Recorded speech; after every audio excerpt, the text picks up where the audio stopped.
Hello everyone. Exam के एक दिन पहले जब हमें लगता है कि हम इतनी मोटी मोटी बुक्स को नहीं स्टडी कर सकते, तो उस टाइम पे हमें जरूरत होती है एक रैपिड रिवीजन की। तो उस रैपिड रिवीजन की सीरीज को आज मैं स्टार्ट करने वाली हूँ आपके लिए। एटलीस्ट साइंस का सिलेबस में आपके लिए बहुत अच्छे से और बहुत ही जल्दी कंप्लीट कर देंगे, ताकि आपको ऐसा लगेगा ही नहीं कि हमने इतनी मोटी मोटी बुक्स पढ़ी है।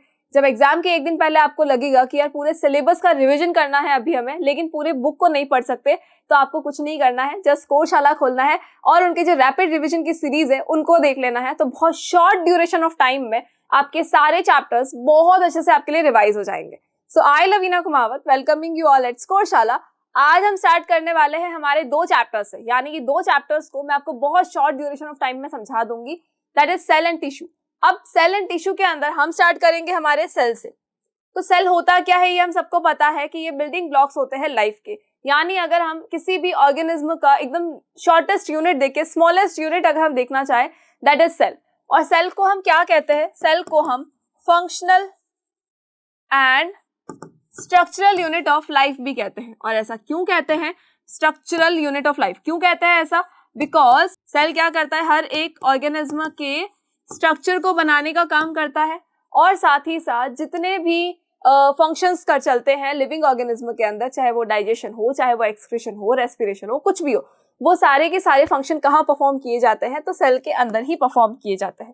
दैट इज वाई हम सेल को क्या कहते हैं? It is the functional and structural unit of life. अब इसकी डिस्कवरी किसने की थी? तो इसकी डिस्कवरी करने वाले एक पर्सन थे, रॉबर्ट हुक। रॉबर्ट हुक ने क्या बताया था? रॉबर्ट हुक ने 1665 के अंदर अनियन की एक जो बीच में जो मेम्ब्रेन्स आती है, उन मेम्ब्रेन को लेकर माइक्रोस्कोप में देखा था। तो उनको लगा कि अच्छा ये कंपार्टमेंट लाइक स्ट्रक्चर है। तो जो वो कंपार्टमेंट लाइक स्ट्रक्चर थे उनको उन्होंने क्या नाम दिया? सेल नाम दिया। लेकिन इन्होंने जो स्टडी की थी वो डेड सेल की स्टडी थी। डेड सेल की स्टडी थी वो। एक और साइंटिस्ट आए थे, ल्यूवेनहॉक। ल्यूवेनहॉक जो थे, एंटोनी वॉन ल्यूवेनहॉक थे, उन्होंने किसकी स्टडी की थी? लिविंग सेल की स्टडी। मतलब जो फर्स्ट टाइम लिविंग सेल के बारे में बताने वाले पर्सन थे, that was Antony von Leeuwenhoek. और जो डेड सेल के बारे में बताने वाले पर्सन थे वो थे रॉबर्ट हुक। तो लिविंग सेल के लिए किसको याद रखना है? ल्यूवेनहॉक। एल से याद रहेगा, लिविंग ल्यूवेनहॉक, ठीक है। और रॉबर्ट हुक जो कि डेड सेल के बारे में बताते हैं। देन हम आ जाते हैं हमारे बहुत सारे सेल्स पे कि हमारी बॉडी के अंदर कितने सारे सेल्स होते हैं। वैसे तो हम अगर ऑर्गेनिज्म की बात करें तो एक सिंगल सेल से भी ऑर्गेनिज्म बनता है, और बहुत सारे सेल्स को मिलाकर भी एक ऑर्गेनिज्म बनता है। अगर हम ह्यूमन बीइंग की बात करें तो यहाँ तो बहुत सारे सेल से बना है ये स्ट्रक्चर। सारे एनिमल्स की बात कर ले तो वो भी क्या है? मल्टी सेल्यूलर ऑर्गेनिज्म है, जो बहुत सारे सेल से मिलकर बने हैं। अगर हम बात करें अमीबा की, यूग्लिना की, बैक्टीरिया की, फंजाई की, तो वो यूनिसेल्यूलर ऑर्गेनिज्म में आते हैं, बिकॉज वो सिंगल सेल से बने हैं। उसके अलावा अगर हम बात कर ले कि जो मल्टी सेल्यूलर ऑर्गेनिज्म है उनके अंदर किस टाइप के सेल होते हैं, तो देखो रेड ब्लड सेल होता है, white blood cell, nerve cell है, स्पर्म सेल है, ओवम है, बोन सेल है, इंटेस्टिनल सेल है, बहुत सारे सेल्स हो गए। तो एक काम करते हैं, सबसे पहले हम सेल की स्टडी कर लेते हैं कि भाई सेल होता क्या है, पता तो चल हमें सेल क्या है। उसके बाद देखेंगे ना हम कि कितने टाइप के सेल है। तो सेल होता क्या है उसके अंदर अगर हम देखें तो सेल का जो स्ट्रक्चर होता है, उस सेल के अंदर क्या मिलता है? तो सेल को देखो, अगर मैं कहूँ कि ये आपका सेल है, तो इस सेल के अंदर जो आउटर साइड की ये जो मेम्ब्रेन है, इस मेम्ब्रेन को हम क्या कहते हैं? इसको हम कहते हैं सेल मेम्ब्रेन। क्या है ये है cell membrane. Cell membrane is a structure जो सेल के अंदर जितनी भी चीजें हैं उसको बाउंड करके रखता है, ठीक है। तो ये होता है सेल मेम्ब्रेन। इसके बीच में यहाँ पर क्या होगा? यहाँ पर बीच में होगा न्यूक्लियस, एंड उसके बाद यहाँ बाकी में क्या फिल्ड होगा? तो देखो ये हो गई सेल मेम्ब्रेन। सेंटर वाला क्या है? न्यूक्लियस है, जो इन दोनों के मिड में फिल होगा। इन दोनों के मिड में क्या फिल होगा? तो इन दोनों के मिड में होगा साइटोप्लाज्म। इन दोनों के ही मिड में क्या होगा? साइटोप्लाज्म होगा। और इस साइटोप्लाज्म के अंदर क्या होंगे? तो बहुत सारे सेल ऑर्गेनल्स होंगे। साइटोप्लाज्म के अंदर क्या प्रेजेंट होंगे? सेल ऑर्गेनल्स प्रेजेंट होंगे, सेल ऑर्गेनल्स, ठीक है। चलो आगे बढ़ते हैं। ये तो हमारा एक बेसिक स्ट्रक्चर हो गया। इस टाइप का स्ट्रक्चर हमने पढ़ा है। इसके अंदर देखो बहुत सारी चीजें आपको नजर आ रही होंगी। तो इन बहुत सारी चीजों के बारे में एक बार हम कोई रिवीजन ले लेते हैं, ठीक है। चलो आगे बढ़ते है क्या ये? तो ये देखो, प्लांट सेल अलग होता है, एनिमल सेल हमारा अलग होता है। जो प्लांट सेल आपको ग्रीन कलर का नजर आ रहा होगा, ठीक है, हमें दोनों के ही बारे में पढ़ना है। दोनों का जो सेल का स्ट्रक्चर है थोड़ा डिफरेंट होता है। कुछ चीजें एनिमल सेल में प्रेजेंट होती है, कुछ प्लांट सेल में प्रेजेंट होती है, कुछ किसी में एब्सेंट होती है। इसीलिए दोनों सेल क्या है? बिल्कुल डिफरेंट है। अब अगर हम बॉडी का स्ट्रक्चर देख ले तो प्लांट बॉडी का स्ट्रक्चर बिल्कुल डिफरेंट है, एनिमल बॉडी का स्ट्रक्चर बिल्कुल डिफरेंट है उनसे।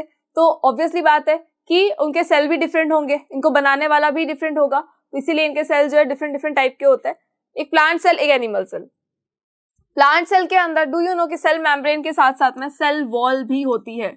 इसके साथ में क्या होता है, सेल वॉल भी होती है। यहाँ पर क्या होता है, ओनली सेल मेम्ब्रेन होगी, एनिमल बॉडी में ओनली सेल मेम्ब्रेन होती है, और प्लांट बॉडी में सेल वॉल भी होती है।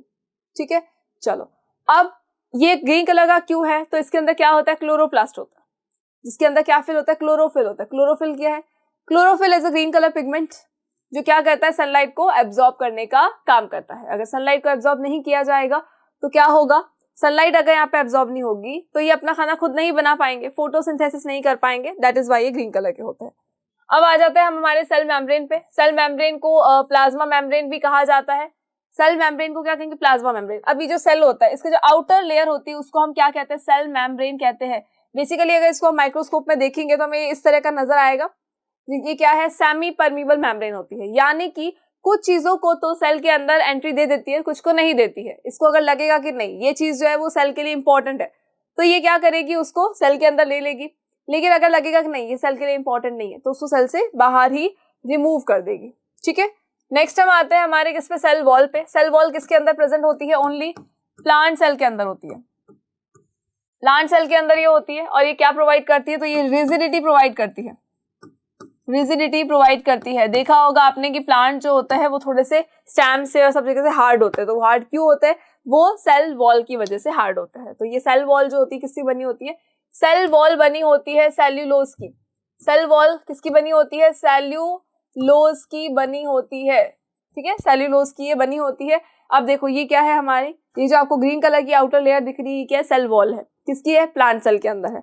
एनिमल सेल में सेल वॉल प्रेजेंट नहीं होती है। सेल वॉल किसकी बनी है, सेल्यूलोज की बनी होती है, और सेल्यूलोज को ह्यूमन बॉडी डाइजेस्ट नहीं कर पाती है, दैट इज व्हाई बॉडी में सेल्यूलोज होगा ही नहीं कहीं पे हमारे। चलो नेक्स्ट हम आते हैं हमारे न्यूक्लियस में, the third part, the third main part of the cell. ठीक है, वैसे तो ये सेकेंड होना चाहिए बिकॉज सेल मेम्ब्रेन के बाद न्यूक्लियस ही आता है, लेकिन हमने सेल वॉल भी पढ़ी है, दैट इज व्हाई हमको क्या बोल रहे हैं, थर्ड पार्ट बोल रहे हैं। तो ये क्या है, न्यूक्लियस है। अब न्यूक्लियस कहाँ प्रेजेंट होता है, तो सेंटर में प्रेजेंट होता है। एनिमल सेल की बात करेंगे तो सेंटर में होगा, प्लांट सेल की बात करेंगे तो थोड़ा सा साइड के अंदर होगा, ये एकदम सेंटर में नहीं होगा, साइड में होगा। क्यों, वैक्यूल्स की वजह से। तो यहाँ पर देखो ये जो न्यूक्लियस है, इस न्यूक्लियस के अंदर क्या होता है, न्यूक्लियस के अंदर होता है क्रोमेटिन मटेरियल। ये क्रोमेटिन मटेरियल क्या करता है, तो ये क्रोमेटिन मटेरियल रिप्रोडक्शन के टाइम पे काम आता है, और ये रिस्पॉन्सिबल होता है अपने मदर के और फादर के कैरेक्टर्स को पेरेंट तक पहुंचाने के लिए। नेक्स्ट इसके बाद हम देखें किसको, साइटोप्लाज्मा है हमारे पास में। इसके बाद में तो हमने जो सेल का स्ट्रक्चर देखा था उसके अंदर यहाँ न्यूक्लियस था, ये सेल मेम्ब्रेन हो गई। तो ये जो सेंटर में यहाँ जो फ्लूइड फिल है इसको हमने क्या नाम दिया था, इसको हमने नाम दिया था साइटोप्लाज्मा। यानी इसके अंदर यहाँ आपको जो लाइट येलो शेड का कुछ नजर आ रहा है, बिल्कुल फ्लूइड सा फिल्ड है ये, इसको हम क्या कहते हैं, साइटोप्लाज्मा कहते हैं। और इस साइटोप्लाज्मा के अंदर देखो बहुत सारी चीजें हैं फैली हुई है, कुछ अलग ही स्ट्रक्चर्स नजर आ रहा है, ये कुछ लंबा लंबा कुछ और है, ये ग्रीन कलर का कुछ और नजर आ रहा है, ये डॉट्स अलग है, ये अलग ही स्ट्रक्चर जा रहा है। तो ये सारी चीजें कहाँ होती है, ये सारी चीजें प्रेजेंट होती है साइटोप्लाज्मा के अंदर, और इनको हम क्या कहते हैं, सेल ऑर्गेनेल्स कहते हैं। तो हमें इतने सारे सेल ऑर्गेनेल्स के बारे में तो नहीं पढ़ना, लेकिन हाँ कुछ सेल ऑर्गेनेल्स है जिनके बारे में हम अभी स्टडी करेंगे। आगे बढ़ते हैं, क्या होगा, सेल ऑर्गेनेल्स आ गई हमारे। सेल ऑर्गेनेल्स हमें पता है क्या होता है, तो इसकी सेल बॉडी के अंदर जितनी भी चीजें हैं उनको हम क्या कहते हैं, सेल ऑर्गेनेल्स कहते हैं। जस्ट लाइक देखो गोल्जी एपरेटस हो जाता है, गोल्जी बॉडी जिसको हम कह देते हैं, माइटोकॉन्ड्रिया हो सकता है, राइबोसोम्स हो सकते हैं, ईआर हो सकता है, माइटोकॉन्ड्रिया ये हमने पढ़े हैं, नाम हमने सुने हैं, एंडोप्लाज्मिक रेटिकुलम हो सकता है, वैक्यूल्स होते हैं, वैक्यूल्स होते हैं, और भी बहुत सारी चीजें होती हैं। चले तो अब एक एक करके इनको हम देख लेते हैं। सेल ऑर्गेनल में जो सबसे पहला है हमारा वो है एंडोप्लाज्मिक रेटिकुलम, ईआर। अब ये जो एंडोप्लाज्मिक रेटिकुलम है ये दो टाइप का होता है, एक होता है smooth ER, smooth endoplasmic reticulum, और एक होता है rough endoplasmic reticulum, rough endoplasmic reticulum. ठीक है, अब ये स्मूथ और रफ में क्या डिफरेंस है, तो एंडोप्लाज्मिक रेटिकुलम देखो इस टाइप का स्ट्रक्चर है जो कि न्यूक्लियस के आसपास में पाया जाता है। तो बेसिकली हम ये यूं बनाते नहीं है, कई बार वैसा कुछ स्ट्रक्चर ही है। ठीक है, न्यूक्लियस के जस्ट पास में पाया जाता है। अब इनका काम क्या होता है, तो देखो इनका काम होता है प्रोटीन को सिंथेसाइज करना। क्या करते हैं ये प्रोटीन सिंथेसाइज में हेल्प करते हैं, प्रोटीन सिंथेसिस में हेल्प करेंगे, प्रोटीन सिंथेसिस इसमें हेल्प करते हैं ये। उसके अलावा अगर हम बात करें स्मूथ ईआर की, तो स्मूथ ईआर को अगर हम देखेंगे तो यानी इसके ऊपर कोई पार्ट्स नहीं होंगे, इसके ऊपर राइबोसोम प्रेजेंट नहीं होते हैं। लेकिन अगर हम बात करें रफ ईआर की, तो रफ ईआर के ऊपर क्या प्रेजेंट होते हैं? राइबोसोम्स प्रेजेंट होते हैं। रफ ईआर के अंदर राइबोसोम्स प्रेजेंट होते हैं और इसी राइबोसोम की वजह से ही हम इसको बोलते हैं रफ ईआर। राइबोसोम पार्टिकल्स नजर होता है, इसलिए हम इसको अगर टच करके देखेंगे तो हमें लगेगा बहुत रफ है। तो क्यों होता है? बिकॉज इनके ऊपर क्या प्रेजेंट होता है? राइबोसोम्स प्रेजेंट होते हैं। स्मूथ के ऊपर नहीं होंगे, रफ के ऊपर प्रेजेंट होंगे। नेक्स्ट आ जाओ गोल्जी एपरेटस पे। गोल्जी एपरेटस क्या करता है? तो बेसिकली ये फूड को स्टोर करने में और उसको आगे ट्रांसपोर्ट करने में हेल्प करता है। किसमें हेल्प करेगा? फूड को स्टोर करने में हेल्प करता है और आगे देन उसको ट्रांसपोर्ट करने में भी हेल्प करता है। इससे ज्यादा हमें अभी पढ़ने की जरूरत बिल्कुल भी नहीं है। देखो, जितना हमें जरूरत है उतना ही हम अभी पढ़ेंगे, बिकॉज हमारे एग्जाम्स है, हमें तो रैपिड रिविजन करना है, बहुत जल्दी रिविजन करना है, रोलर कोस्टर की तरह भागना है। तो उस रोलर कोस्टर की तरह भागते हम सिर्फ शॉर्ट चीजें देखेंगे। तो गोल्जी एपरेटस क्या काम करता है? स्टोरेज में हेल्प करता है, उसके बाद ट्रांसपोर्टेशन में हेल्प करता है। देखो, इस टाइप का ये स्ट्रक्चर होता है। आगे आ जाओ। देन हम आते हैं लाइसोसोम्स पे। लाइसोसोम को हम क्या कहते हैं? सुसाइडल बैग्स भी कहते हैं। लाइसोसोम को हम क्या कहेंगे? सुसाइडल बैग्स भी कहेंगे। तो ये सुसाइडल बैग्स क्यों कहते हैं? बिकॉज इनके अंदर वो एंजाइम्स होते हैं जो क्या करते हैं? सेल को भी खा सकते हैं। अगर सपोज ये फट जाता है, अगर सपोज ये फट जाएगा, लाइसोसोम जो है वो फट जाएगा सेल के अंदर, तो क्या होगा?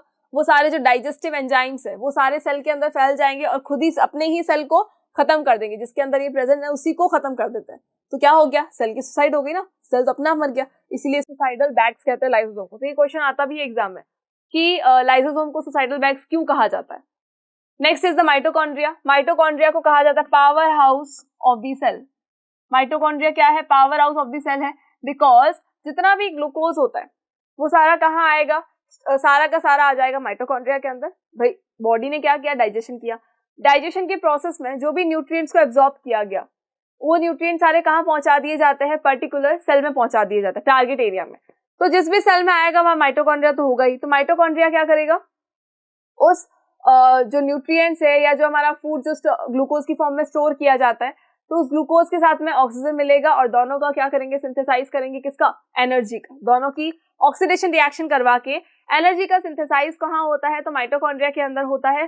दैट इज व्हाई माइटोकॉन्ड्रिया को क्या कहा जाता है? Power house of the cell. जितनी एनर्जी रिक्वायर्ड है उतनी तो ये दे देगा, बाकी जितनी एनर्जी होगी एक्स्ट्रा वो सारी अपने अंदर स्टोर करके रखेगा, जब जरूरत होगी तब निकाल के देगा। तो ये एक स्टोर रूम भी है हमारे पावर हाउस का। चले, उसके अलावा इसका खुद का एक डीएनए होता है, प्रेजेंट होता है इनके अंदर, खुद का पर्सनल डीएनए होता है। ऐसा नहीं है कि ये अलग से किसी और के ऊपर डिपेंडेंट नहीं, इनका खुद का डीएनए होता है। इनके ऊपर राइबोसोम्स भी होते हैं। ये डबल मेम्ब्रेन स्ट्रक्चर है। ये भी आपको याद रखना है कि ये कैसा स्ट्रक्चर है? डबल मेम्ब्रेन स्ट्रक्चर है। एग्जाम में ये क्वेश्चन भी आ सकता है कि जो डबल मेम्ब्रेन स्ट्रक्चर है उसका नाम बताए। कौन है डबल मेम्ब्रेन स्ट्रक्चर? तो ये है हमारा माइटोकॉन्ड्रिया। उसके अलावा ये पावर हाउस भी है जहां पर जो एनर्जी है वो स्टोर की जाती है।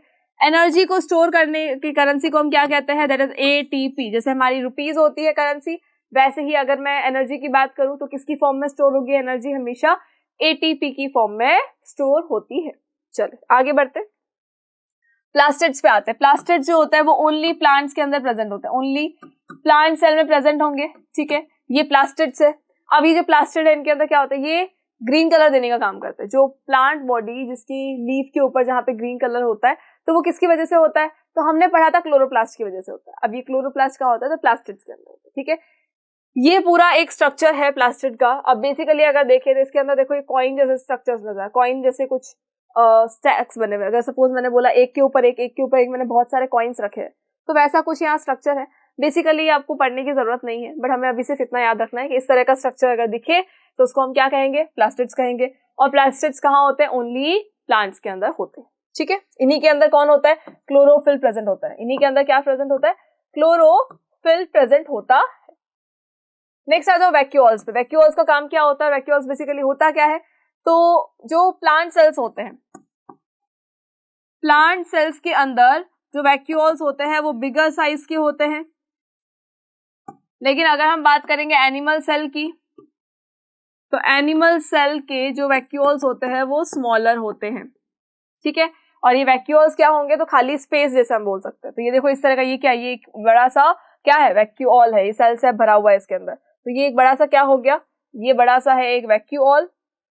प्लांट बॉडी के जो सेल्स होते हैं उसके अंदर वैक्यूल थोड़े इस तरह के बड़े होते हैं, लेकिन एनिमल सेल में बहुत छोटे छोटे से वैक्यूल होते हैं। इस वैक्यूअल का काम क्या होता है? तो वैक्यूअल का काम होता है फूड स्टोरेज का, फूड स्टोरेज का काम होता है। तो इनके अंदर पूरा फूड जो है वो स्टोर कर दिया जाता है, ठीक है। इन वैक्यूअल्स के बड़े होने की वजह से ही जो न्यूक्लियस होता है वो साइड में होता है प्लांट सेल के अंदर। एनिमल सेल में तो छोटे होता है, इसलिए उनका न्यूक्लियस सेंटर में ही होता है। नेक्स्ट आ जाओ सेल डिवीजन पे। ये हमारा लास्ट टॉपिक है किसका? इस चैप्टर का। इस चैप्टर का लास्ट टॉपिक क्या है? Cell division. सेल डिवीजन जो होता है वो 2 टाइप का होता है, एक होता है माइटोसिस, एक होता है मेयोसिस। एक होता है क्या? माइटोसिस और एक होता है क्या? मेयोसिस। मेयोसिस के अंदर क्या होगा? जो भी सेल होगा वो 4 पार्ट्स में डिवाइड हो जाएगा। मायोसिस में क्या होगा? सेल जो है 4 पार्ट में डिवाइड होगा, बट माइटोसिस में क्या होगा? एक जो सेल है वो हमेशा 2 पार्ट में ही डिवाइड होगा, ठीक है। माइटोसिस पूरे बॉडी के जितने सेल्स है सबके अंदर होता है, लेकिन जो मेयोसिस होता है वो only in germ cells. Meiosis किसमें होता है? Only in germ cells. सिर्फ और सिर्फ किसमें होता है? जर्म सेल्स में होता है। जर्म सेल्स का मतलब गर्ल्स के अंदर अगर देखें तो ओवम के अंदर होगा, और बॉयज के अंदर देखें तो ओनली स्पर्म के अंदर होगा, ठीक है। तो वहां पर तो क्या होता है? मेयोसिस। बाकी जितने भी सेल्स होते हैं उनके अंदर क्या होता है? माइटोसिस नाम का प्रोसेस होता है। तो माइटोसिस के अंदर क्या होगा? ओनली 2 पार्ट में डिवाइड होगा एक सेल। मेयोसिस में क्या होगा? 2 टाइम सेल डिवीजन होगा और ये 4 पार्ट में डिवाइड हो जाएगा, ठीक है। तो अभी के लिए हमें सिर्फ इतना याद रखना है कि भाई माइटोसिस एंड मेयोसिस नाम की एक चीज होती है जिसके अंदर माइटोसिस मेयोसिस नाम के सेल डिवीजन होते हैं, जिसके अंदर क्या होता है? तो माइटोसिस पूरी बॉडी के सारे सेल्स में होता है। मेयोसिस जो है वो एक सिर्फ जर्म सेल्स के अंदर होगा, उसके अलावा नहीं होगा। मेयोसिस के प्रोसेस से एक सेल को हम 4 पार्ट्स में डिवाइड कर सकते हैं, और माइटोसिस के प्रोसेस से हम एक सेल को 2 पार्ट में डिवाइड कर सकते हैं, ठीक है। चलो आगे बढ़ते हैं। अब हमारे आते हैं हम नेक्स्ट चैप्टर पे, that is tissue. Next chapter क्या है हमारा? टिश्यू है। तो जो टिश्यू होता है वो किससे मिलके बना होता है? वो मिलके बना होता है सेल से। टिश्यू किससे मिलके बना होगा? सेल से मिलके बना होगा। अब सिंगल टाइप के सेल भी मिल सकते हैं और बहुत सारे टाइप के सेल भी मिल सकते हैं। क्यों बनाया गया टिश्यू को? तो टिश्यू इसलिए बनाया गया बिकॉज सेल जो है अकेला काम कर करके थक गया था, तो उसको क्या करना था? अपने काम का डिवीजन करना था। अब वर्क का डिवीजन कैसे करेगा? वर्कलोड को कम करने के लिए क्या करना पड़ता है? टीम बनानी पड़ती है। तो सेल ने क्या सोचा कि मैं भी एक टीम बना लेता हूँ, तो उस टीम को हमने क्या नाम दिया? टिश्यू नाम दे दिया। तो सारे सेल्स को मिला के क्या बनता है? टिश्यू बनता है।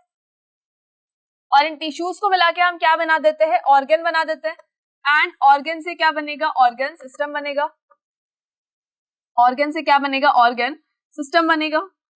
एंड इस ऑर्गन सिस्टम से क्या बन जाएगा? पूरी की पूरी बॉडी का फॉर्मेशन हो जाएगा। तो सेल से क्या बना? टिश्यू। चलो अब इन टिश्यूज के बारे में हमको पढ़ना है, but the first thing is कि जैसे हमने कहा कि प्लांट सेल और एनिमल सेल डिफरेंट है, तो क्या टिश्यूज भी डिफरेंट है? तो बिल्कुल सही है। जब हमने कहा कि भाई सेल्स डिफरेंट है, तो सेल से ही तो मिलके हमारा टिश्यू बन रहा है, तो डेफिनेट सी बात है कि टिश्यूज भी क्या होंगे? डिफरेंट होंगे। तो प्लांट सेल से मिलके जो बनेगा वो प्लांट टिश्यू होगा, और जो एनिमल सेल से मिलके बनेगा वो एनिमल टिश्यू होगा। फाइन, आगे बढ़ते हैं। हम देखते हैं हमारे प्लांट टिश्यू के बारे में। सबसे पहले जो हम पढ़ेंगे वो हम प्लांट टिश्यू के बारे में पढ़ेंगे। तो इस प्लांट टिश्यू के अंदर we have 2 types of tissue. The first one is permanent and next one is meristematic. Meristematic tissues जो होते हैं जब ये पूरे मैच्योर हो जाते हैं, जब मेरिस्टेमेटिक टिश्यूज मैच्योर हो जाएंगे तो उनको हम क्या कह देंगे? परमानेंट टिश्यू कह देंगे। अब परमानेंट भी डिफरेंट टाइप के होते हैं और मेरिस्टेमेटिक भी डिफरेंट टाइप के होते हैं। तो सबसे पहले हम डिस्कस करेंगे हमारे मेरिस्टेमेटिक टिश्यू के बारे में, जिसके अंदर हम पढ़ने वाले हैं 3 types of tissues, that is apical meristem, intercalary meristem and lateral meristem. देखो जब हम बात करते हैं हमारे मेरिस्टेमेटिक टिश्यू की, तो उसके अंदर जो फर्स्ट आता है हमारा एपिकल मेरिस्टेम आता है। एपिकल मेरिस्टेम कहाँ होता है? तो वो हमेशा टिप्स पे होगा। टिप्स पे होगा मतलब कि जिससे क्या होगा? ग्रोथ होगी। टिप्स पे होगा मतलब जिससे क्या हो रहा है? ग्रोथ हो रही है। तो जब प्लांट को हम देखते हैं तो हमने ये देखा है कि जब उसका जो शूट सिस्टम है वो शूट सिस्टम ऊपर की तरफ ग्रो करता है, और जो उसका रूट सिस्टम होता है वो नीचे की साइड में ग्रो करता है, ठीक है। बट प्लांट जो है हमेशा कहाँ से बढ़ता है? टिप्स पे से बढ़ता है। जो टिप्स है वहां से बढ़ेगा। तो ये जो टिप्स होते हैं वहां पर कौन होता है? एपिकल मेरिस्टेम नाम का टिश्यू होता है जो हमेशा ग्रोथ के लिए रिस्पॉन्सिबल होता है। तो क्या होगा? हमेशा ग्रोथ के लिए रिस्पॉन्सिबल होगा। फाइन, उसके बाद अगर हम देखें तो एक होता है इंटरकैलरी मेरिस्टेम। इंटरकैलरी मेरिस्टेम जो है वो कहाँ होता है? नोड एंड इंटरनोड के बीच में होता है।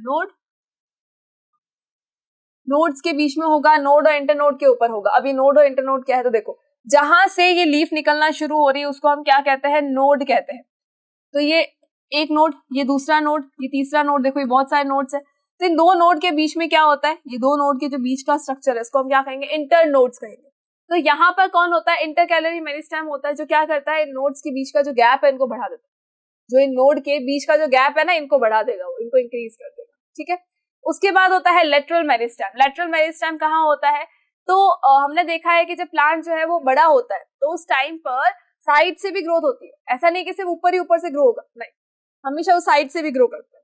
तो वो साइड से ग्रो कैसे करेगा, जब वहां पर होगा लेटरल मेरिस्टेम, जब वहां पर उस टाइप के टिश्यूज होंगे जो इसकी ग्रोथ को बढ़ाएंगे। कौन से है, लेटरल मेरिस्टेम। देखो फर्स्ट क्या पढ़ा, एपिकल मेरिस्टेम, कहाँ पे होगा, टिप्स पे होगा, ठीक है। सेकेंड हमने क्या पढ़ा, इंटरकैलरी मेरिस्टेम। इंटरकैलरी मेरिस्टेम कहाँ होता है, इंटरनोड्स पे होता है। तो दो नोड्स है, एक नोड यहाँ से लीफ निकली, एक यहाँ से लीफ निकली, दोनों के बीच का जो स्पेस है उस स्पेस को इंक्रीज करने का काम करेगा, ठीक है। थर्ड होता है लेटरल मेरिस्टेम, जो क्या करेगा, ब्रॉडनेस बढ़ाएगा, इसकी विड्थ को बढ़ा देगा। कैसे, स्टेम जो है वो इतना तो रहेगा नहीं, हमेशा मोटा होगा और मोटा होगा और मोटा होगा, तो उस मोटापे को बढ़ाने का काम कौन करेगा, लेटरल मेरिस्टेम करेगा, ठीक है। नेक्स्ट आते हैं हम आगे, हमारे परमानेंट टिश्यू पे आ जाते हैं, मतलब प्लांट के परमानेंट टिश्यू पे आते हैं। तो देखो प्लांट के परमानेंट टिश्यू के अंदर क्या क्या चीजें हैं, तो प्लांट के परमानेंट टिश्यू के अंदर है हमारे, फर्स्ट वन है simple permanent tissue and then आता है कॉम्प्लेक्स परमानेंट टिश्यू। सबसे पहले क्या आया, simple permanent tissue and then कौन आया, कॉम्प्लेक्स परमानेंट टिश्यू आया। तो सिंपल का मतलब क्या होता है, सिंपल का मतलब है कि सिंगल टाइप ऑफ टिश्यू से मिलकर बने हुए, जो भी सिंगल टाइप्स ऑफ टिश्यू से मिलके बने हैं या सिंगल टाइप ऑफ सेल से अगर मिलके बने हैं तो उन टिश्यूज को हम क्या कह देते हैं, सिंपल परमानेंट टिश्यू कह देते हैं। और जो बहुत सारे डिफरेंट टाइप्स के सेल से मिलके बने हैं उनको हम क्या कह देते हैं, कॉम्प्लेक्स परमानेंट टिश्यू कह देते हैं। सपोज मैंने बोला रेड कलर के सेल से, तो रेड कलर के ही सेल से अगर मैंने एक बड़ा सा टिश्यू बना दिया तो उसको हम क्या कहेंगे, सिंपल परमानेंट टिश्यू कह देंगे। और अगर हमने कहा कि नहीं, एक हमने बनाया रेड वाला लिया, फिर हमने लिया हमारे ग्रीन कलर का सेल, फिर हमने लिया एक ब्लू कलर का सेल, फिर हमने लिया एक येलो कलर का सेल, फिर हमने सोचा कि एक और रेड कलर का ही सेल ले लेते हैं, तो इन सबको मिलके क्या बनेगा, इन सबको मिला के बनेगा हमारा कॉम्प्लेक्स परमानेंट टिश्यू। तो कॉम्प्लेक्स के अंदर तो हमें पता है जाइलम और फ्लोएम, जिसके बारे में हमको पढ़ना है। एंड सिंपल के अंदर आते हैं तीन, एक आता है पैरेन्काइमा, एक आता है कोलेनकाइमा, देन आता है स्क्लेरेन्काइमा। जो पैरेन्काइमा है, पैरेन्काइमा बेसिकली क्या करेगा, ओके ब्लैंक पेज लेते हैं, चलो। पैरेन्काइमा क्या करेगा, पैरेन्काइमा फूड के स्टोर का काम करेगा, स्टोरेज ऑफ फूड में हेल्प करेगा, ये स्टोरेज ऑफ फूड में हेल्प करेगा। उसके अलावा ये जो है ये दो टाइप के होते हैं, पैरेन्काइमा टू टाइप्स का होता है। फर्स्ट जो टाइप है इसका वो है क्लोरेन्काइमा, एंड जो सेकंड होता है दैट इज एरेन्काइमा। तो एरेन्काइमा का मतलब होगा एयर से, हमें याद रखना है कि जो पानी के अंदर जो लोटस प्लांट जैसे फ्लोट करता है, तो वो फ्लोटिंग क्यों कर पा रहा है, बिकॉज उसकी लीव्स के अंदर क्या बीच बीच में ऐसे टिश्यूज है जहाँ पे क्या फिल्ड है, एयर फिल्ड है, तो उनको हम क्या कहते हैं, एरेन्काइमा कहते हैं। क्लोरेन्काइमा का मतलब है कि उसके अंदर क्या फिल होगा, ओनली क्लोरोफिल फिल होगा। ऐसे टिश्यूज जिनके अंदर क्लोरोफिल फिल्ड है तो उसे हम क्या कहेंगे, क्लोरेन्काइमा कहेंगे, ठीक है। देन हम आते हैं हमारे नेक्स्ट टाइप के टिश्यू पे, नेक्स्ट टाइप का जो परमानेंट सिंपल परमानेंट टिश्यू है उस पे आते हैं, दैट इज कोलेनकाइमा। अभी जो कोलेनकाइमा है ये क्या करता है, तो ये प्लांट की फ्लेक्सिबिलिटी बढ़ाता है। फ्लेक्सिबिलिटी मतलब प्लांट को आपने देखा होगा ना, स्टेम हो गई आपकी, जैसे स्टेम हो गई, या जो क्लाइंबर्स जो होते हैं, जो क्रीपर्स होते हैं, उनकी स्टेम को देखोगे बिल्कुल ऐसे फोल्ड हो जाती है बट टूटती नहीं। स्टेम को जनरली हम ऐसे करते हैं तो थोड़ी सी फ्लेक्सिबल होती है तो इसलिए मुड़ जाती है बट टूटती नहीं है, वो टूटने में थोड़ा टाइम लगता है उसको, ठीक है, अच्छे से भी टूट भी नहीं पाती है। तो क्या हुआ, फ्लेक्सिबिलिटी है। फ्लेक्सिबिलिटी किसकी वजह से होती है, कोलेनकाइमा की वजह से होती है। देन हम आते हैं नेक्स्ट पे हमारे, दैट इज स्क्लेरेन्काइमा। स्क्लेरेन्काइमा जो होता है वो डेड होता है, स्क्लेरेन्काइमा जो है वो डेड टिश्यूज होते हैं और ये प्लांट के सपोर्टिव टिश्यूज होते हैं। ये प्लांट को क्या करते हैं, सपोर्ट देते हैं, तो ये स्टेम वगैरह में प्रेजेंट होते हैं। थोड़ी जहाँ पे हार्ड चीजें होती है थोड़े से ये हार्ड भी होते हैं, ये हार्डनेस को बढ़ाने का भी काम करते हैं, रिजिडिटी को बढ़ाने का काम करते हैं। चलो देन हम आते हैं नेक्स्ट पे, नेक्स्ट वन इज मेरिस्टेमेटिक हमने पढ़ लिया, परमानेंट हमने पढ़ लिया। अब परमानेंट के अंदर हमको कौन सा पढ़ना था, ओके हम रह गया ना शायद, सिंपल हमने पढ़ लिया, हम कॉम्प्लेक्स के बारे में पढ़ना है हमें, कॉम्प्लेक्स परमानेंट टिश्यू के बारे में पढ़ना है हमें। कॉम्प्लेक्स परमानेंट टिश्यू कौन कौन होते हैं, जाइलम एंड फ्लोएम होते हैं। जाइलम के अंदर क्या होगा, तो जाइलम के अंदर देखो हो गए ट्रैकीड्स, इसको हम फिर से लिख देती हूँ ताकि मैं आपको समझ में आ जाए। जाइलम के अंदर क्या होता है, ट्रैकीड्स होता है। जाइलम के अंदर होता है जाइलम वेसल्स, उसके अलावा होता है जाइलम फाइबर्स, उसके अलावा है जाइलम पैरेनकाइमा। अब होगा क्या, जाइलम पैरेनकाइमा जो होता है, जाइलम पैरेनकाइमा जो है वो एक लिविंग सेल है, ठीक है। जाइलम पैरेनकाइमा कैसा, एक लिविंग सेल है, और बाकी सारे कैसे होते हैं, डेड सेल्स होते हैं। तो अगर हम जाइलम की बात करें तो जाइलम के अंदर देखो 4 टाइप्स ऑफ सेल होते हैं। ट्रैकीड्स हो गया, वेसल्स हो गए, xylem fibre, xylem parenchyma. 3 of them are dead cells, और एक लास्ट जो है जाइलम पैरेनकाइमा, ये कैसा होता है, लिविंग सेल होता है। फाइन। अगर हम बात करें हमारे फ्लोएम की, तो फ्लोएम के अंदर क्या होगा, देखो फ्लोएम के अंदर जो है वो सीव ट्यूब होती है। सीव का मतलब जैसे हम चाय की छलनी होती है, वैसे ही सीव ट्यूब होती है इसके अंदर, सीव ट्यूब होगी। उसके अलावा क्या होंगे, कंपेनियन सेल्स होंगे, उसके अलावा होंगे इसमें कंपेनियन सेल्स होंगे। उसके अलावा होगा फ्लोएम पैरेनकाइमा, हटा देते हैं हम थोड़ा सा, चलो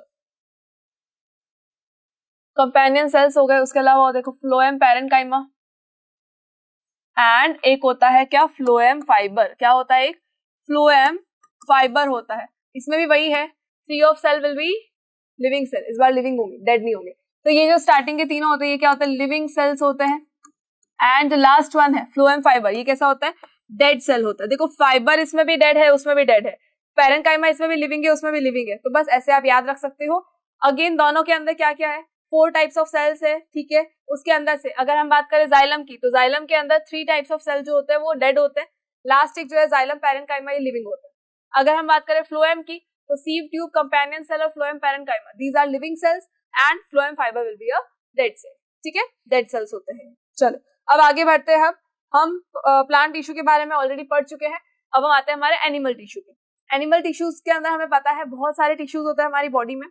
अब हमारी बॉडी का स्ट्रक्चर इतना कॉम्प्लिकेटेड है, तो डेफिनेट सी बात है कि बहुत सारे टिश्यूज होंगे, डिफरेंट टाइप्स के सेल से मिलकर बने होंगे। तो इसके अंदर हमको पढ़ना है, देखो कनेक्टिव टिश्यू के बारे में हम पढ़ेंगे, एपिथेलियल टिश्यू के बारे में हम पढ़ेंगे, cardiac muscle, nervous tissue, smooth muscle, इन सारी चीजों के बारे में हमको पढ़ना है। तो बेसिकली मस्कुलर टिश्यूज भी होते हैं। चलो फर्स्ट हम पढ़ते हैं हमारे एपिथेलियल टिश्यू के बारे में। एपिथेलियल टिश्यू जो होता है वो बहुत सारे टाइप के टिश्यूज होते हैं। एपिथेलियल टिश्यूज बहुत सारे टाइप्स के टिश्यू होते हैं। इसके अंदर आता है एक सिंपल स्क्वेमस एपिथेलियम, देन आता है स्ट्रेटिफाइड स्क्वेमस एपिथेलियम, एक आता है हमारा स्यूडो स्ट्रेटिफाइड सीलिएटेड कॉलमर होता है, एक सिंपल कॉलमर टिश्यू होता है, एक होता है हमारा क्यूबॉइडल एपिथेलियम टिश्यू, ठीक है। There are so many types of tissues. Epithelium में आपको नाम याद रखना है एंड कहाँ पर प्रेजेंट होते हैं ये हम इसमें याद रखेंगे। उसके अलावा इनका शेप के अकॉर्डिंग आपको ऑटोमेटिकली याद रहेगा। सिंपल स्क्वेमस है तो बिल्कुल क्या होता है, फ्लैट होता है, ठीक है। और स्ट्रेटिफाइड स्क्वेमस है मतलब एक फ्लैट टिश्यू की लेयर, फिर एक सेकंड फ्लैट टिश्यू की layer, third layer, fourth layer, इस टाइप के टिश्यूज होते हैं। अगर हम बात करें सीलिएटेड कॉलम की, तो सीलिएटेड कॉलमर मतलब इस जो कॉलम शेप के होंगे, कॉलम जो होते हैं ना हमारे इस तरह के क्यूबॉइडल शेप जिसको हम कह सकते हैं, तो ये एक कॉलमर शेप के होते हैं टिश्यूज। लेकिन सीलिएटेड है मतलब इनके ऊपर क्या होगा, सीलिया होगा, मतलब कि हेयर लाइक स्ट्रक्चर्स होंगे, हेयर लाइक स्ट्रक्चर्स होंगे। ये बेसिकली होता है हमारे इंटेस्टाइन्स के अंदर। इंटेस्टाइन के अंदर जहां पर विली प्रेजेंट होता है तो वहां पर क्या होता है, फूड पार्टिकल्स को आगे ट्रांसफर करना होता है। कभी खुद तो जाके देकर आएंगे नहीं, तो इनके ऊपर क्या होता है, सीलिया प्रेजेंट होता है, हेयर लाइक स्ट्रक्चर होता है। सिंपल कॉलमर है, इसका मतलब इनके ऊपर सीलिया प्रेजेंट नहीं है, बाकी ये कॉलम शेप के होते हैं। क्यूबॉइडल है तो ये क्या होंगे, क्यूबॉइड शेप के होंगे, जो हमारा क्यूबॉइड शेप होता है उस टाइप के टिश्यूज जो है इसके अंदर होंगे, ठीक है। तो ये हमारे कौन से होते हैं, एपिथेलियल टिश्यूज होते हैं। देन हम आते हैं हमारे कनेक्टिव टिश्यू पे। कनेक्टिव टिश्यू हमको पता है क्या काम करते हैं, कनेक्शन का काम करते हैं, पूरी बॉडी को कनेक्ट करने का काम करेंगे। सबसे पहला जो हमारा कनेक्टिव टिश्यू होता है वो होता है हमारा ब्लड, ठीक है। लेकिन यहाँ पर हमको क्या पढ़ना है, यहाँ पर हम पढ़ेंगे लूज कनेक्टिव टिश्यू के बारे में। फर्स्ट हमको क्या पढ़ना है, loose connective tissue. Loose connective tissue के अंदर एक आता है हमारा एरियोलर टिश्यू। एरियोलर टिश्यू क्या होता है, तो ये जो स्किन है ये बाहर क्यों नहीं आ रही है, खींच रहे हैं ना हम, तो बाहर आ जानी चाहिए, कि कहीं से कनेक्टेड है, ऑब्वियसली कनेक्टेड है। कौन कनेक्ट कर रहा है इसको, तो एरियोलर टिश्यूज कनेक्ट करते हैं, इसीलिए इसको हम कहते हैं लूज कनेक्टिव टिश्यू, बिकॉज ये देखो कितना लूज है, राइट, कितना लूज है ये। सो स्किन को कनेक्शन कौन देगा, एरियोलर टिश्यू देगा। एक होता है एडिपोज टिश्यू। एडिपोज टिश्यू का मतलब होता है फैट टिश्यू कह सकते हैं। एडिपोज टिश्यू जिनको हम क्या कह सकते हैं, फैट टिश्यू कह सकते हैं। जो बहुत ज्यादा मोटे मोटे से लोग होते हैं ना, सब पेट निकला हुआ होता है, तो जो पेट होता है वो कहाँ से आता है, वो एडिपोज टिश्यू की वजह से आता है, ठीक है। चलो नेक्स्ट हम देखते हैं ब्लड के बारे में। ब्लड क्या है? पूरी बॉडी के अंदर कनेक्शन का काम करेगा। हमारी पूरी बॉडी के अंदर कहीं से भी अगर कट लगा दिया जाए, किसी एक पर्सन की बॉडी में अगर कहीं कट लग जाता है तो कहाँ क्या आता है? ब्लड आता है बाहर। कहाँ से आया? तो पूरी बॉडी के अंदर अगर ब्लड प्रेजेंट होगा तभी तो आएगा। तो सब जगह पर क्या होता है? ब्लड होता है। क्या करता है? ये पूरे बॉडी को कनेक्ट करने का काम करता है, यानी कि चीजों को ट्रांसपोर्ट अगर करना है। अब हमारा स्टमक जो है डाइजेशन कर रहा है, स्मॉल इंटेस्टाइन भी क्या कर रहा है? फिर डाइजेशन में हेल्प कर रहा है। अब इतना सारा डाइजेशन हुआ है तो क्या सिर्फ स्टमक और स्मॉल इंटेस्टाइन और एसोफेगस सिर्फ इन्हीं को चाहिए फूड? बाकी पार्ट को नहीं चाहिए, सारे सेल्स को चाहिए। तो उनको देके आने का काम कौन करेगा? ब्लड करेगा। उसके अलावा हमारे गैसेस, जो ऑक्सीजन और कार्बन डाइऑक्साइड का एक्सचेंज है, किसके थ्रू हो रहा है? ब्लड के थ्रू ही हो रहा है। ब्लड स्ट्रीम के अंदर ही सबका ट्रांसपोर्टेशन होता है। इधर से उधर घूमने का काम, जो ट्रैवलिंग वाला काम है ना, वो सारा हमारे ब्लड का है। चले, देन हम आते हैं हमारे नेक्स्ट टिश्यूज पे। नेक्स्ट टिश्यूज हमारे कौन से होते हैं? जैसे लाइक कार्टिलेज हो गया, फाइब्रस कनेक्टिव टिश्यू हो गए। तो कार्टिलेज और टेंडन क्या होते हैं? देखो, दो टाइप के होते हैं, सॉरी, टेंडन और लिगामेंट। टेंडन एंड लिगामेंट होते हैं। फाइब्रस कनेक्टिव टिश्यू का मतलब दो टाइप ऑफ टिश्यू होंगे। कौन से है? Ligaments and tendons. ठीक है। अब ये लिगामेंट और टेंडन क्या काम करते हैं? तो ये बोन को मसल से कनेक्ट करने का काम करेंगे, और एक होता है जो बोन को बोन से कनेक्ट करने का काम करते हैं। देखो, बहुत सारी बोन्स है हमारी बॉडी में, सारी बोन्स को कनेक्शन की जरूरत तो है ही। दूसरी चीज, बोन के ऊपर क्या है? मसल्स है। उन मसल्स को अगर बोन से कनेक्ट नहीं किया गया, चिपकाया नहीं गया फेविकॉल से, तो क्या होगा? पूरी बॉडी जो है ना, ऐसी स्ट्रक्चर ढेर बन के रह जाएगी हमारी बॉडी। तो हमें ढेर बनाना नहीं है, तो हम क्या करते हैं? टेंडन और लिगामेंट से चिपका देते हैं, बिकॉज हमारी बॉडी में फेविकॉल तो काम करेगा नहीं। तो यहाँ पर हम क्या करते हैं? टेंडन और लिगामेंट से उनको चिपका देते हैं। अब टेंडन कहाँ काम करता है और लिगामेंट कहाँ काम करता है? तो देखो, दो वर्ड हमने पढ़े थे, कुछ लाइन्स हमने पढ़ी थी जिससे हमने याद किया था कि टेंडन क्या होता है। देखो, एक होता है बिंगो टेढ़े मेढ़े, ये हमने याद किया था, याद हो आपको? नहीं तो मैं रिवाइज करवा ही रही हूँ आपको, अब याद कर ले। बिंगो टेढ़े मेढ़े, नाउ BTM, इससे याद रखना है बोन टेंडन मसल। क्या याद रखेंगे? बोन टेंडन मसल, मतलब बोन को मसल से कौन कनेक्ट कर रहा है? टेंडन कनेक्ट कर रहा है। अब अगर मैं आपको बोलूं एक और लाइन ऐसी थी, बेटा लाडला बेटा। अब BLB मतलब बोन लिगामेंट बोन, मतलब बोन को बोन से कनेक्ट करने का काम कौन कर रहा है? लिगामेंट्स कर रहे हैं। तो अब बिल्कुल कंफ्यूज नहीं होना इन दोनों के अंदर। कार्टिलेज जो होता है वो बोन के एंड में होता है, तो हमारी बोन जो है ना बार बार से मुड़ती है, यहाँ भले ही जॉइंटेड है बट फिर मुड़ रही है, फिर सीधी हो रही है, यहाँ से भी देखो फोल्ड हो रही है। तो ये कभी भी रगड़ खा के ना खराब नहीं होती है। ऐसा नहीं है घिस गई हमारी बोन, नहीं, कभी नहीं होता। क्यों? कार्टिलेज की वजह से नहीं होता है। चलो आगे बढ़ते हैं, मस्कुलर टिश्यू पे आते हैं। मस्कुलर टिश्यूज में कौन कौन से होंगे? There are 3 types of muscular tissues. एक होता है हमारा कार्डियक मसल, एक होता है स्केलेटल मसल, एक होता है स्मूथ मसल। अब कार्डियक वर्ड जहां पे आता है वहां पर हम किसकी बात कर लेते हैं? हमेशा हार्ट की बात कर लेते हैं। इसका मतलब ये कार्डियक मसल जो है किसके पास में होगा? कहाँ पे होगा? ये हार्ट पे होगा। इज इट वॉलंटरी और इनवॉलंटरी? ये अपने विल पे काम करता है या हमारे अकॉर्डिंग? हम बोलेंगे बेटा आज रुक जाओ, आज छुट्टी मना लो, तो क्या हमारा हार्ट रुक जाएगा? नहीं रुकेगा, अपनी मर्जी पे काम करता है। दैट मीन्स कि इनवॉलंटरी मसल्स ये होती है। कौन सी मसल्स होती है? इनवॉलंटरी मसल्स होती है। प्लस ये देखो ब्रांच होती है, एक दूसरे से कनेक्टेड रहती है। ठीक है। अब नेक्स्ट आ जाओ हमारे स्केलेटल मसल पे। स्केलेटल मसल कहाँ होगी? स्केलेटन के पास में होगी। स्केलेटन के ऊपर देखो जहां जहां मसल्स है वो सारी कौन सी मसल होगी? स्केलेटल मसल्स होंगी। ठीक है। ये स्ट्राइप्ड होती है, इनके ऊपर क्या होती है? स्ट्राइप्स होती है। ठीक है। नेक्स्ट हम आते हैं स्मूथ मसल के ऊपर। स्मूथ मसल्स कहाँ होंगी? तो भाई जहां पे स्केलेटल मसल हो चुकी है, जहां पर हम बात कर रहे हैं कार्डियक मसल हो चुकी है, तो जो रिमेनिंग होगी वो कौन सी मसल होगी? स्मूथ मसल्स होंगी। स्मूथ मसल्स जो है वो कहीं देखो कनेक्टेड नहीं है, ना ही इनके ऊपर स्ट्राइप्स होती है, राइट। और ये स्मूथ मसल्स जो है ये कहाँ होती है? हमारे इंटेस्टाइन के ऊपर हो गई, स्टमक के ऊपर हो गई, इन सारी चीजों के ऊपर होती है। नेक्स्ट हम आते हैं हमारे नर्वस टिश्यू पे। Nervous tissue is the last point जो हमें पढ़ना है। उसके बाद हमारे 2 चैप्टर्स जो है पूरे कंप्लीट रिवीजन के साथ में कंप्लीट हो रहा है। अब इजीली आपको याद भी हो गए होंगे, पूरा कुछ रिवाइज भी हो गया होगा, और आप अपने माइंड में सेट कर लेना, अच्छा ये तो हमको याद था। जो जो वर्ड अभी सुने हैं ना आपने, उन सबसे सारी चीजें बिल्कुल याद आ जानी चाहिए। सारी की सारी चीजें ना माइंड के अंदर वो रिकॉल हो जानी चाहिए। चलो नेक्स्ट हम आते हैं हमारे नर्वस टिश्यू पे। नर्वस टिश्यू क्या होता है? तो नर्वस टिश्यू हमारी बॉडी के सारे पार्ट्स में होगा। अगर ये नहीं होगा तो हमें गर्म चीज का पता नहीं चलेगा, अगर ये नहीं होगा तो हमें ठंडी चीज का पता नहीं चलेगा, कहीं सुई चुभ गई है, कुछ हो गया है, तो हमें कुछ भी पता नहीं चलेगा अगर ये नर्वस टिश्यू नहीं होगा तो नर्वस टिश्यू क्या करता है? हमारी बॉडी का पूरा नर्वस सिस्टम बनाने का काम करता है। नर्वस टिश्यू, ये एक नर्वस टिश्यू है, इसको हम न्यूरॉन भी कहते हैं। इसको क्या कहते हैं? न्यूरॉन भी कहते हैं।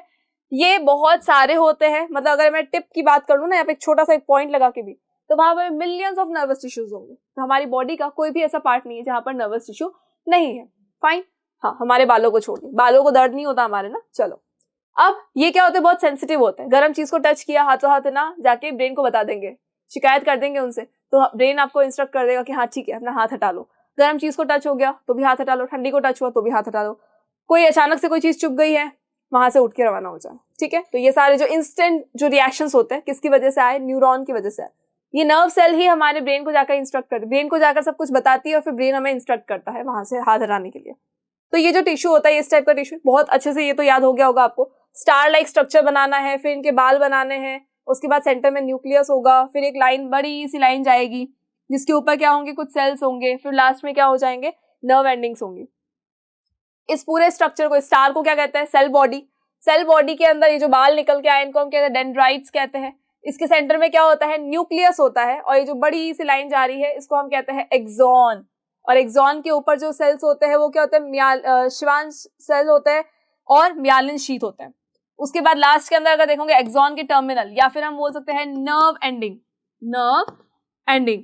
अब इस न्यूरॉन से जो दूसरा न्यूरॉन कनेक्ट होगा वो नर्व एंडिंग से ही कनेक्ट होगा। फाइन, तो ये बहुत सारे न्यूरॉन्स कनेक्ट होके पूरा का पूरा नर्वस सिस्टम बनाते हैं।